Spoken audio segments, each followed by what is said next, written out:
Today we're going to talk about what I do when I move one of my idea items to the design area of my publication pipeline. If you need more help in coming up with ideas, click that video up above.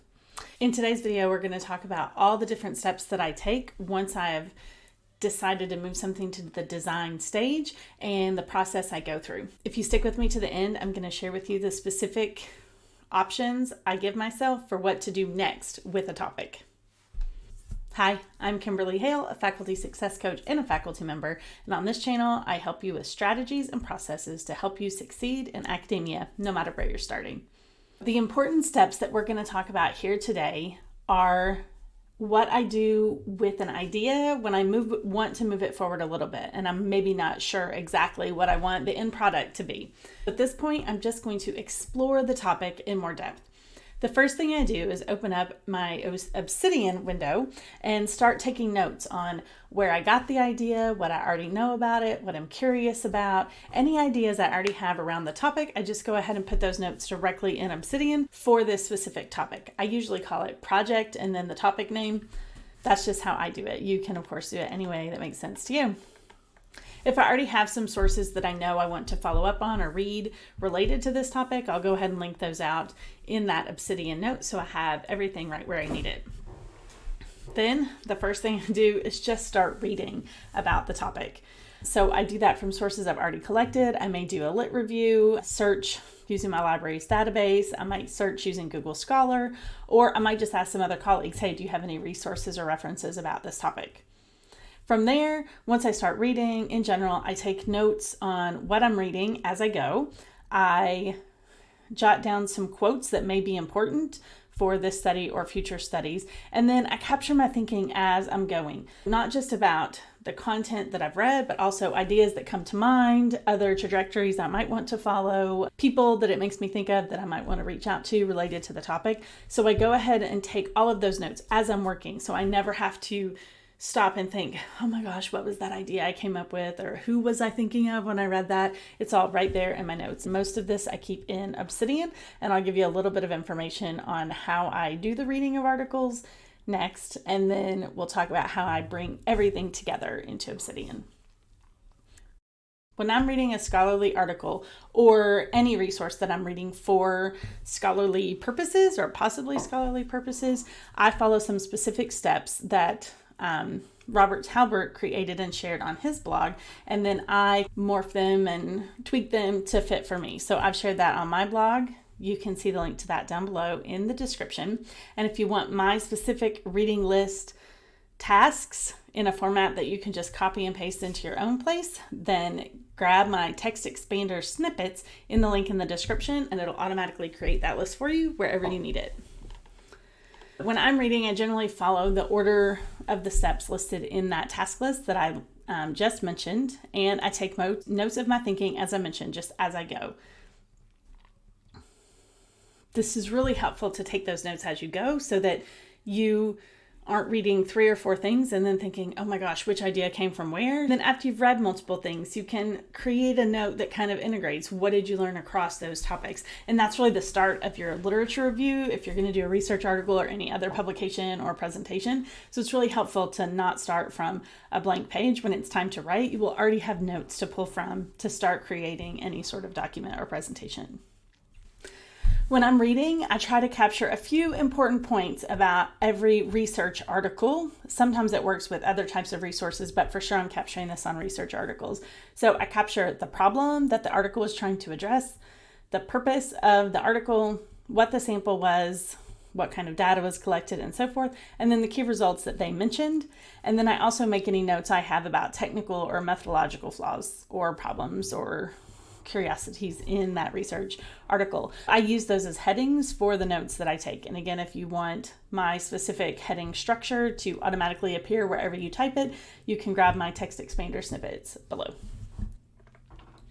As I'm reading, I also take notes on my thoughts and reactions to the content. Depending on where I'm taking those notes, in Zotero, if it's on a PDF, then I will highlight the section and then click the note button, and right there I will just type in what my thoughts are about that specific topic or paragraph or idea that the author presented. I do keep all of these sources that I'm finding from the academic literature journal articles, as well as any other resources I find, from YouTube videos to podcasts, web articles, newspaper articles, magazines, and so forth. Everything I find that is not a research article, I also put through Readwise, because then I can highlight and take notes directly in Readwise and put my comments right there. I can highlight a specific section of text. I use that for when it's not a PDF and it's just somewhere on the internet. And then I highlight that and I can put a note specifically related to that. And Readwise automatically syncs with Obsidian. So all of the notes and things that I take in other places automatically show up in my Obsidian database, and I can just pull those notes in as I need them. I do link them in Zotero also, because Zotero helps me create an accurate bibliography, formatted in the correct way for whatever outlet I'm going to be sending something to eventually. Mostly I use APA, but just in case. So I keep it in Zotero as well. So I always have an official reference list there.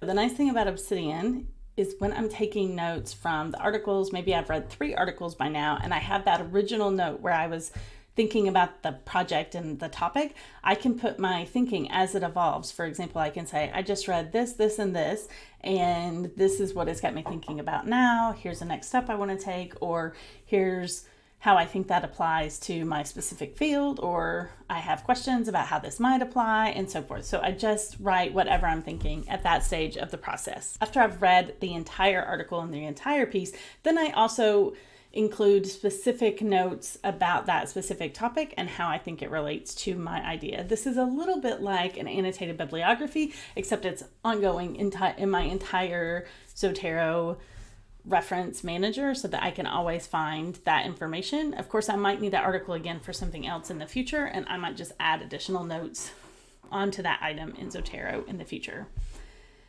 When I have those extra notes, again, I have them in Zotero, and there's a plugin in Obsidian, so I can bring the notes directly into Obsidian and see everything that I already wrote about that topic and about that article. The nice thing about keeping everything in Zotero and Readwise is if I do any search and sync them up with Obsidian, I can do a search in Obsidian in the future and see that topic or keywords across, and I can search for any keyword or topic and find every resource that I have related to that, as well as any writing that I've done related to that topic. So on my main topic page, I link out to the cards or pages or items in the database for every resource and item from Readwise and Zotero and so forth. Then I have all of the notes there, so I can pull in those key ideas. When I'm finished writing a research project or presentation, I can generate that bibliography directly from that. The other nice part is I can see, maybe I've been reading some papers and articles and looking at resources, and I add those to my Obsidian. When I do a search for that same word, I might see that I've read other articles that are relevant, and I can go ahead and bring those topics into that specific card for that specific topic as well. When you're reading a research article, there will be references to other resources and other materials. When I find those, I just highlight them in the text. If it's an online process, I just highlight them in the text, and then I go back and follow up on those later, creating an additional reading list for myself. I list the items that I want to read on Obsidian, the Obsidian project, and I just list them as tasks with a link to that specific item. Initially, I might just list it as like, I need to find this, and then when I find it, I'll link out to the place where I found it, and I can also link directly to the Zotero database and where that article is stored in there. As you're reading and you think, oh, I want to know more about this, go ahead and make a task that you know, oh, I want to research more about that, or, oh, I would like to read this article, so make a task about that article, like find this article or find this book or find this resource, and that will just be your task list. So once you find it, then your next task is read it, and then your sub items for read it are make sure it's in Zotero, read for the purpose, find the discussion, and so forth. Just follow those steps. Now, while I'm reading all of these articles and resources, I often come up with ideas on how to use that information. And it's not just I've read everything and now I decide. Sometimes I read something, I come with an idea, I read a little more, I start going down that path, I read a little more, I might change my mind, but I have 5 general ways that I 5 general things that I do to move a project to the next step of the design phase. It's still all in the design phase because I haven't moved on to an actual next step of the project. Some ideas of what I do. First, I might decide to synthesize the literature and make connections to my specific field, and the output might be something like a scholarly presentation, a skills workshop for my field, a publication in a peer-reviewed journal, or it might be a publication for a professional journal in my field or a professional publication in my field. Next, I might decide to write a theoretical or opinion piece based on the literature that I read, but also that takes into account my personal experiences and background. So not a research article per se, but it is scholarly. The next thing I might decide is to write a review article of a specific reference or resource that is relevant to this topic. For example, I might do a book review of a book that I found that is relevant to my field. I might do a curriculum review if my topic led me to a specific curriculum and I want to review that against some standards, for example. I might analyze a piece of literary literature, so a poem or an article or a literary book. I might write a review or analysis of one of those things. The next thing I might do is identify a specific question that I want to explore further that I might need to do some research, actually data collection and so forth. And when I do that sort of research, I might be thinking of something I could present or publish, and it might just be presenting it to my colleagues in my department, or it could be a larger publication and presentation that is scholarly at a conference or in a peer-reviewed journal. The last thing I might do is just drop the idea entirely. After doing the reading, I might decide that I've taken that idea as far as I want.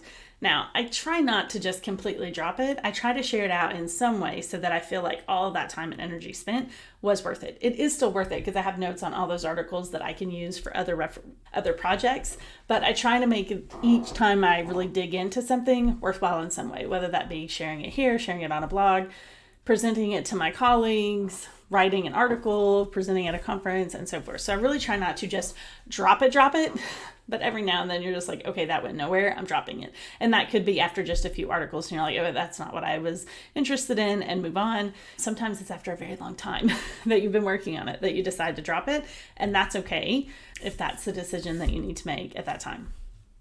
So how I move forward from one of these decisions in my publication process depends on which item I decide to do and if I've decided to work with someone else on the project. So when I am doing this work, I might decide to work with one of my colleagues. I have some colleagues that I have ongoing co-author relationships with, and I've probably been talking about them with the topic all along while I'm doing my reading. And if that's the case, I might work with them to write an article or do a joint presentation or something like that. In other cases, I might just be working independently, but I'm still going to decide from one of those 5 choices. And the next step depends on what I decide to do with it.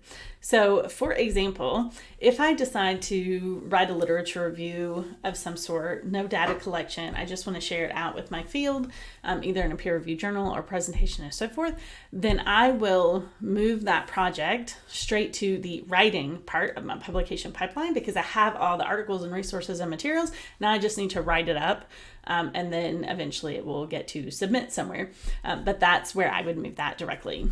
If I decided that I want to investigate a specific research question further by collecting data, then I'm going to move it one of 2 places. One, I'm going to move it to the IRB category, or I'm going to create a note that says grant for, and then the topic, and I'm going to put that in the writing category. So sometimes if you need grant funding to do a project, you have to write the grant.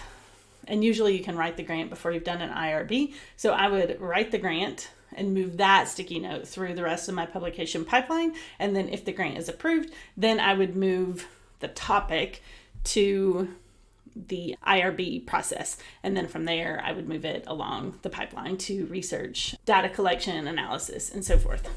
I hope this was helpful on what I do in the design stage of my projects. Please hit the thumbs up if it was, and subscribe if you'd like to see more content like this. I'm going to be taking you along for the ride with a few of my research projects that are in the publication pipeline, some that I recently added to my idea list and bumped into the design phase, and I'm going to be moving it to writing a grant pretty soon.